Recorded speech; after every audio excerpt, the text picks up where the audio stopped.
So my general training philosophy is really centered around trying to get the best results for the amount of time and effort that I'm willing to put in. I do enjoy training, obviously, but I'm not somebody who likes punishing themselves in the gym purely for the sake of it. So with that in mind, I want to go through a few tips that can help you get the most out of your training and make sure that you're not leaving any gains on the table, so to speak. Of course, it's pretty easy to come up with ways to make more gains if you're willing to put more time and effort in, but a lot of people are pretty much already at that limit and don't have a schedule that permits them to solely focus on training and recovering. So I'm going to go through some of the ways that you might be able to make more gains without spending more time in the gym. Number one, distribute volume better / higher frequency. Generally, you want to be doing a maximum of about 10 sets for a single muscle group in a single workout. Around the 8 to 10 set mark is where your returns will start to diminish quite quickly, and you'd be better putting that volume into a different workout. This is part of the reason why the general trend of the last 5 to 10 years has been away from body part splits and towards PPL splits or full body splits. But even if you're only doing 10 sets for a single muscle group over the course of the whole week, you're still better splitting that up into 2 or more sessions. Let me give you an example. Say you're using a PPL split and training 3 times a week, and it looks like this. If you reshuffle some of those exercises, then you can keep the same volume but increase your frequency.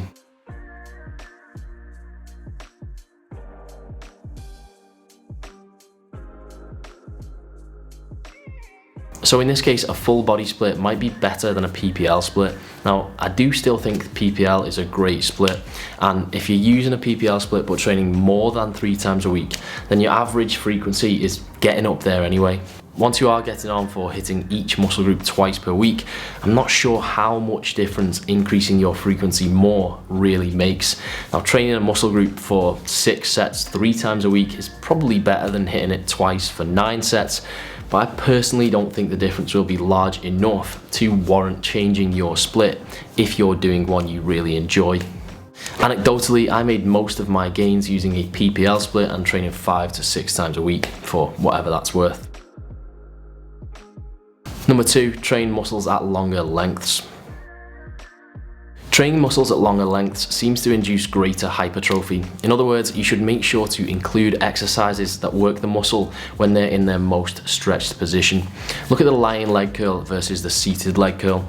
Both involve knee flexion through the entire range of mobility, so you might think they are essentially the same.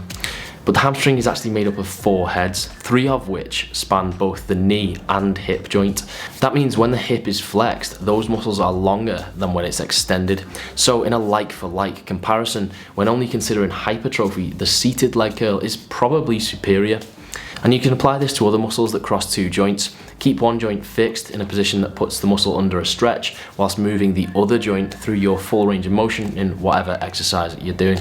Examples would be a lying bicep curl, an overhead tricep extension, or a leg extension with your torso leaning further back.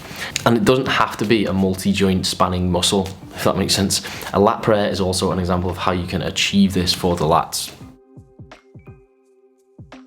3, consume higher protein / more calories. This is a pretty obvious one that probably doesn't need much explanation. I'm mentioning protein and calories because occasionally I come across people who are eating plenty of calories but not enough protein, or plenty of protein but not enough calories. Of course, in some circumstances, you can build some muscle without being in a calorie surplus, but most of us, particularly after a year or 2 of lifting, will need to be eating above maintenance to gain anything significant. Now, 1 gram of protein per pound of body weight is the typical recommendation, and although it's suspiciously convenient, in most cases, it's actually pretty appropriate. So if you're already getting there or thereabouts, you have nothing to worry about. However, if you've been existing off your government guidelines, 60 grams a day or whatever they recommend, then the difference you would see from doubling or tripling your protein intake would be insane. If your protein is actually low, then you'll probably build muscle just by increasing it, even if you don't train. As for setting calories, of course you can use online calculators which will give you a good starting point, but ultimately nothing is as accurate as just eating a constant amount, weighing yourself every day and then changing your calories until you settle on a good rate of weight gain. Number 4, flatten the curve / strength curves / accommodating resistance.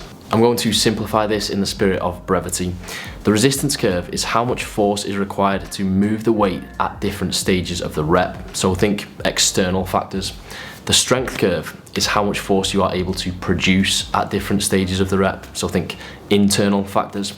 A dumbbell lateral raise, for example, has an ascending resistance curve because the resistance increases as you get closer to the top of the rep because you're moving the weight more directly against gravity.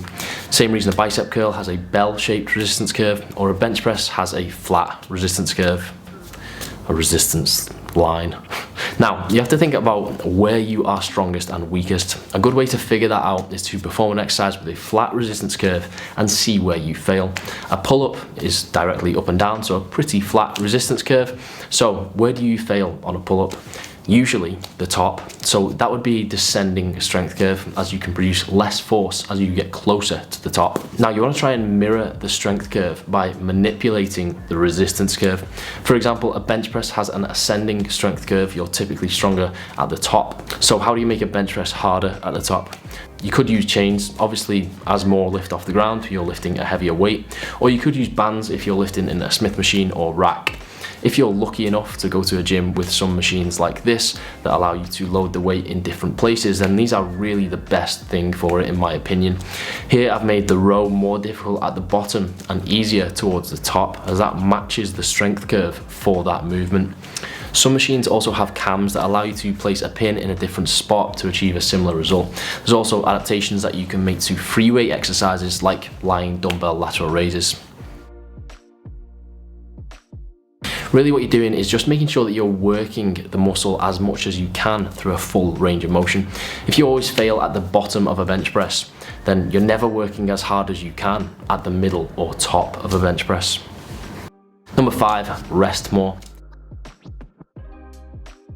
This isn't going to be applicable to everyone, of course, but it's worth mentioning because if it does apply to you, then it's by definition the easiest possible way to make more gains. I think a lot of people don't realize that your rest and recovery doesn't solely relate to how hard and often you train. Your capacity to recover adequately or recover optimally is affected by how much sleep you get, how stressed you are, how mentally fatigued you are, etc, etc. So you have to think about training within the context of your everyday life, not as an isolated thing. And of course, it's not just your capacity to recover, but also your ability to train efficiently as well, which is probably just as much of a factor. I'm sure we've all had those days where we intend to train in the evening, and then it gets pushed back later and later because you've had a busy day or something, and you really just don't feel like training. Don't then, take it from somebody who has often gone and done that workout and regretted it because it was a bit of a shit workout. Now, you can call it skipping a day, but really it's just pushing one workout out of the thousands you'll probably do over your life back by like 12 to 14 hours. And I would say that's worth it if it means you have a better workout. Now, obviously you have to be realistic and honest with yourself when distinguishing between pure laziness and an informed decision to put a workout off because you actually think that that will be better for you. And actually, the benefit that you get from training 4 times a week rather than 5 might be worth it, right? That might give you a bit of extra time in bed. It might give you a bit of extra free time to help you feel less stressed. Might make you more enthusiastic about your workouts and ready for them when you actually do them. And I'm sure that will all have a knock-on effect. It might make 4 better than 5, not just relatively, but net. All right, that's it. 5 things. We're done. I hope you found that helpful. I hope it was not too obvious stuff. I do try and say some stuff that's not ridiculously obvious sometimes. So over at that nail. Right, nothing else to say in this outro. See you later. They see me rolling, they hating.